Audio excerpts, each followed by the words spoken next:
Moshe Arbel a donné une solution qui, je ne comprends pas pourquoi elle n'a pas été faite jusqu'à aujourd'hui, tout simplement ouvrir des bureaux du Misrad Apnim dans 4 grandes régions qui sont Haïfa, Tel Aviv, Jérusalem et Beersheba, qui vont être ouvertes de 7h du matin jusqu'à 10h du soir. Pas besoin de prendre de tort, tout simplement se rendre dans ces bureaux, s'inscrire, et vous recevez un SMS une demi-heure avant votre rendez-vous, et rendez-vous au bureau. Nous avons le plaisir d'être en ligne avec le député Chasse Yossi Tayeb. Yossi, Boker Tov. Boker Tov. Merci d'être avec nous ce matin sur Radio Kalita. Avant de parler du sujet qui nous préoccupe d'une certaine manière, en particulier peut-être la communauté francophone, je voudrais avoir votre réaction sur ce qui s'est passé ces dernières 24 heures dans le pourtour de la bande de Gaza. Une soixantaine de roquettes tirées en direction du territoire israélien, l'armée qui riposte. Est-ce qu'elle riposte suffisamment à votre goût? Est-ce que finalement vous avez le sentiment qu'Israël a repris la main, ou alors qu'on est toujours dans une forme de politique modéré, tempéré?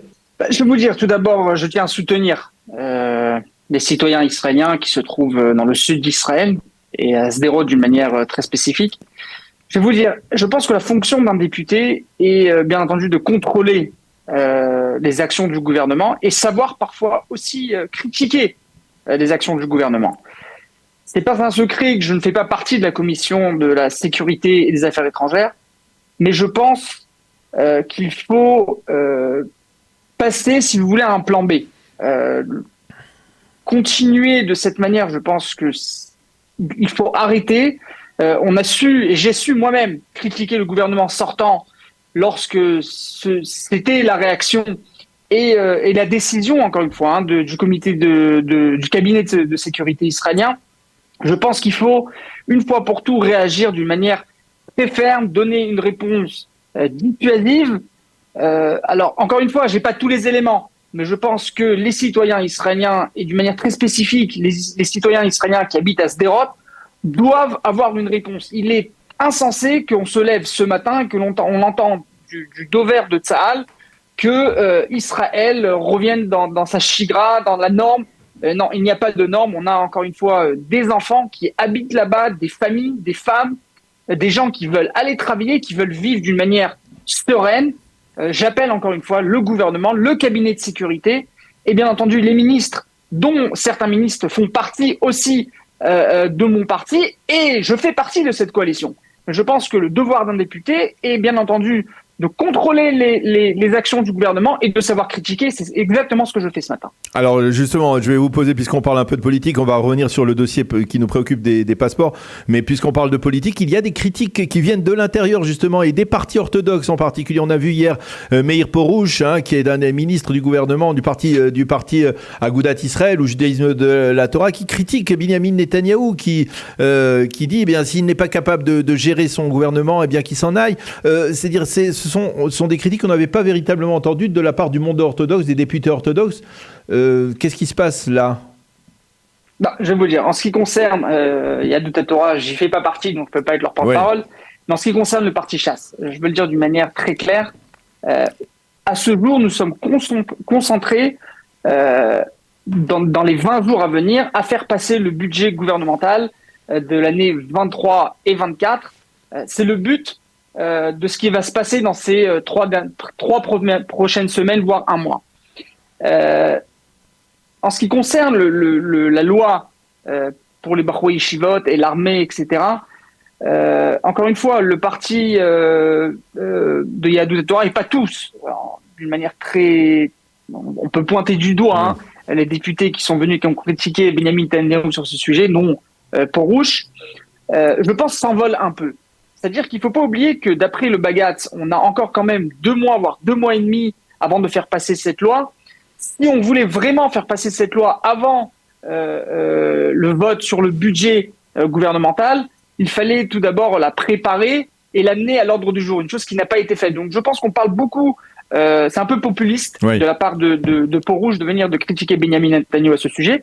Il ne faut pas oublier qu'une fois le budget voté, on va avoir 2 possibilités. La première possibilité est de voter la loi pour les Bachoué Yeshivot une fois le budget voté. La deuxième possibilité est de demander encore une fois au Bagat de repousser, au moins de faire la demande. Dans la mesure où le Bagat accepte, donc il accepte, on n'a pas de souci. Dans la mesure où il n'accepte pas, à ce moment-là, faire passer la loi.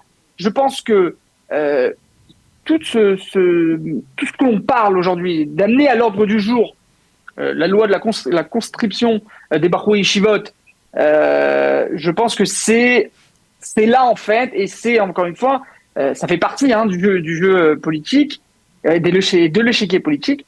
Les partis de gauche essayent d'amener ce sujet à l'ordre du jour pour faire tomber le gouvernement. Et il ne faut pas oublier qu'on a quand même un gouvernement homogène de 64 mandats.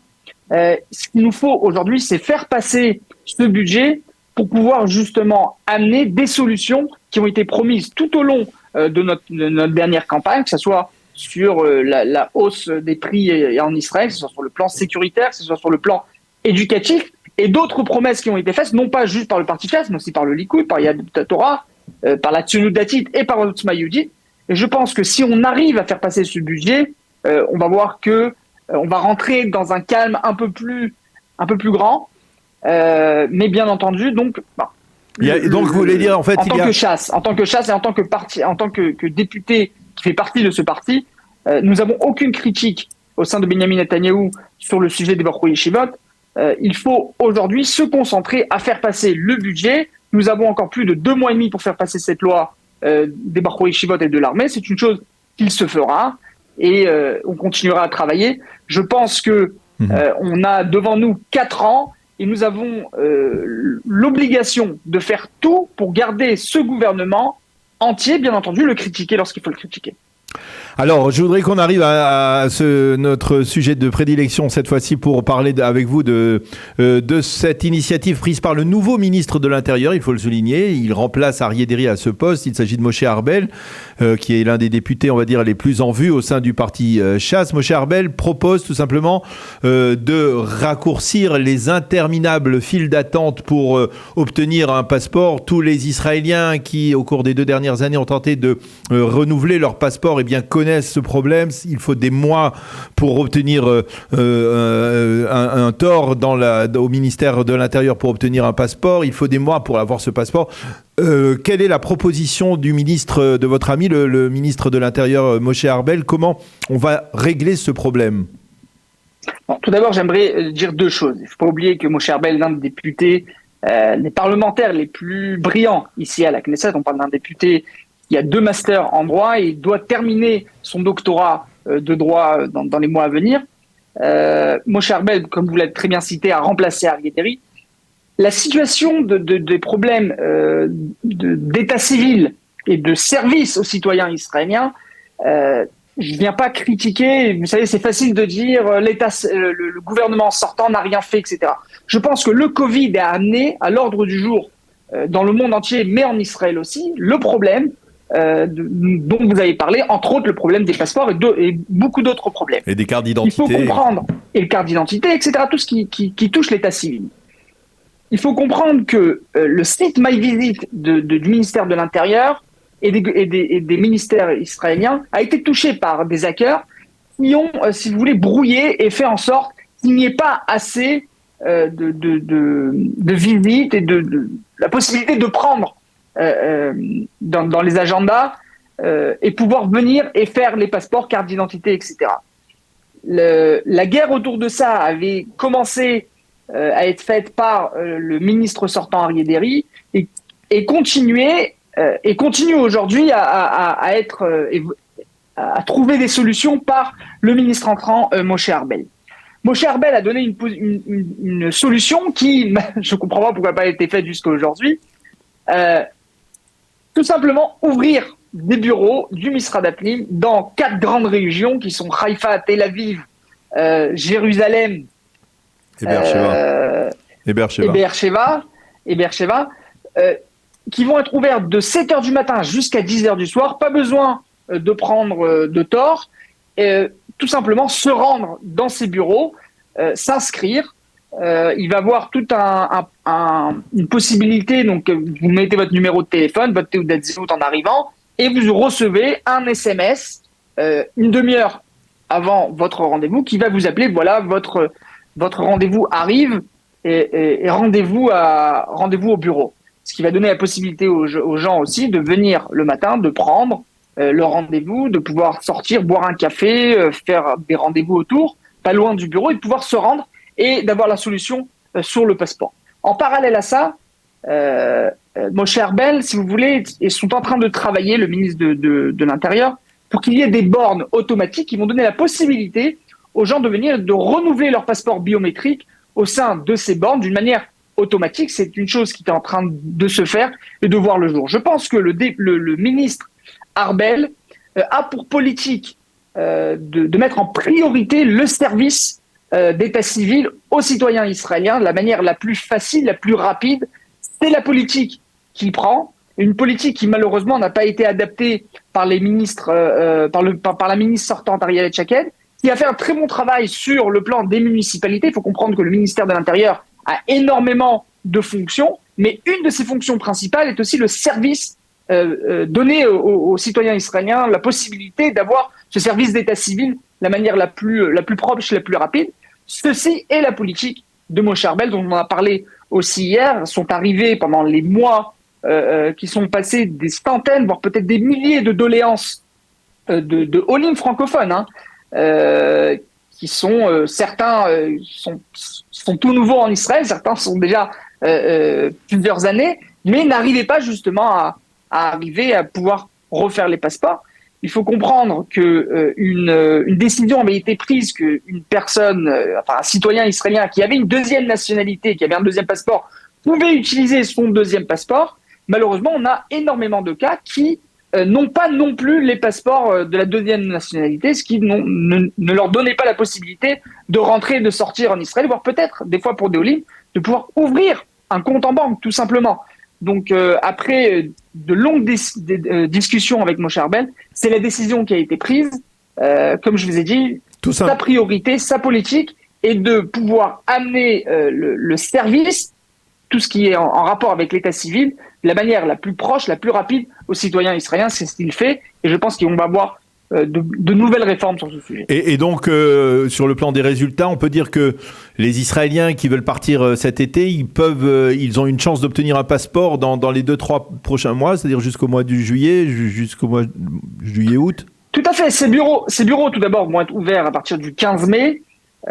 Cette décision a été prise pour un mois, mais dans la mesure où ceci ne suffirait pas, le ministre Moshe Arbel l'a dit, il ouvrirait et il prolongerait cette décision, voire peut-être même après les vacances, pour pouvoir essayer de calmer le jeu et de remettre les choses en ordre. Alors, on va vous laisser, parce que je sais que vous avez une réunion de la commission de l'éducation que vous présidez. Est-ce que, derrière Hagav, comme on dit, est-ce que vous pourriez nous dire quels sont les grands dossiers qui sont à l'ordre du jour de cette commission que vous présidez ? Tout d'abord, le budget. Nous avons énormément de lois qui doivent rentrer, qui doivent être votées même avant le 29 mai, et être déposées à la Knesset.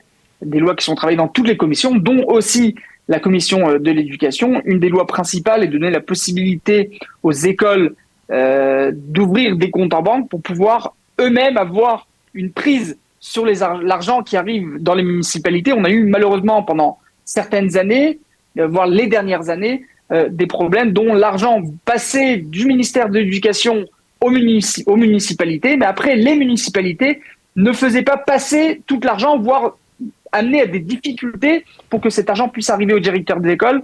Aujourd'hui, dans la réforme du Chok HaEsderim, ce que propose le gouvernement, c'est de donner la possibilité aux écoles d'ouvrir un compte en banque à leur nom, dont l'argent sera versé du ministère de l'Éducation directement sur le compte de l'école, ce qui promettra, que cet argent arrive à l'école en temps et en heure, et puis que tout l'argent arrive pour les choses sur lesquelles ce virement a été fait du ministère de l'Éducation. C'est une première.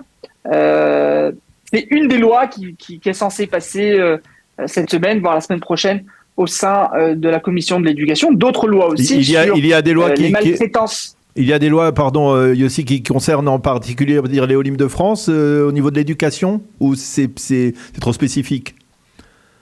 Non, il n'y a pas de loi sur les Olim d'une manière très spécifique. Je pense que sur ce qui concerne les Olim, il y a un département de Olim au sein du ministère de l'Éducation. J'ai eu plusieurs rendez-vous avec le ministre de l'Alia et de la Clita et la directrice du département de l'Alia au sein du ministère de l'Éducation et avec le ministre de l'Éducation sur le sujet justement des Olim francophones, voir les Ulpan, etc. Il n'y a pas besoin de faire passer une loi pour ceci. Ouais. Il y a juste des décisions à prendre au sein des ministères, que ce soit le ministère de l'Alia et de la Clita et le ministère de l'Éducation.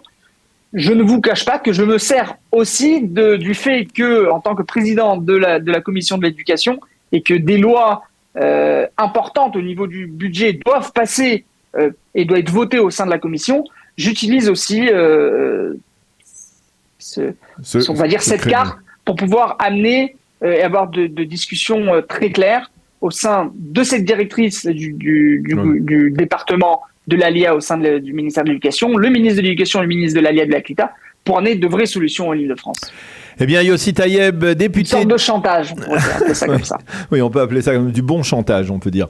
Merci beaucoup, Yossi Taïeb, député du Parti Chasse, de nous avoir accordé ces quelques minutes, à quelques minutes donc du début de votre réunion de la Commission de l'Éducation nationale, Commission parlementaire de l'Éducation. Merci d'avoir été avec nous ce matin. Bonne journée, à bientôt, Yossi. Bonne journée à vous, merci.